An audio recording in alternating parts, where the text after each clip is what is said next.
السلام علیکم ورحمت الله وبرکاتو. یو انسان هغه ټیم مسلمان دی چې په ده کې انسانیت دی. الحمدلله موږ ټوله مسلمانان یو، په د هغه مې فخر دی.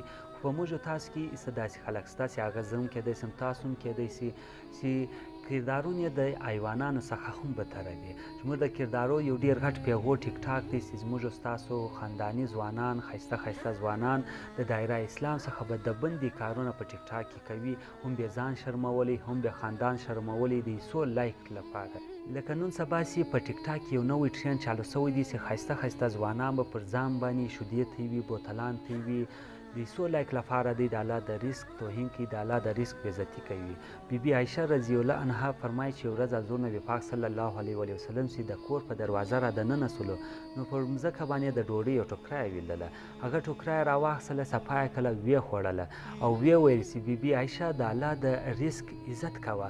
کله چې دا رزق د یو قوم څخه الله واخلي نو بیرته واپس نه وله راځي. هغه مسلمان نه دی چې دی د حضور نبي پاک صلی الله علیه و وسلم په حدیثو کې یو شک ویندي. نو د دا اوسه پر موږ باندې عذابونه ولې نه دي راغلي؟ د دې لویه وجه دا ده چې حضور نبي پاک صلی الله علیه و وسلم د خپل د امت لپاره ډېره ژړا کړې ده او الله ته دا خواست کړی دی زما په امت باندې د قیامته پورې عذاب مه راولې.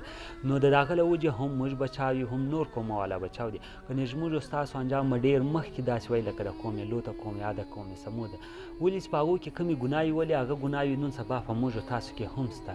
نو ټولو ټیک ټاکرز ته زه دا خواست کوم چې په ټیک ټاک کې که یو کار کوئ نو داسې کار وکړئ چې د بل ثوابونه وځان ته وګټئ، د بل د ثوابو ذریعه جوړ شئ، د بل د ګناو ذریعه هرګز مه جوړېږئ. ولې دا ژوند چې دی 6 سکنډه دی، 3 سکنډه یا 2 سکنډه ژوند به پرې تېر شوی، دغه لږ سکنډونه پاته دي، دغه وځان ته په دغه سکنډو کې ثوابونه وګټئ چې هغه دنیا ستاسو د ښایسته شي.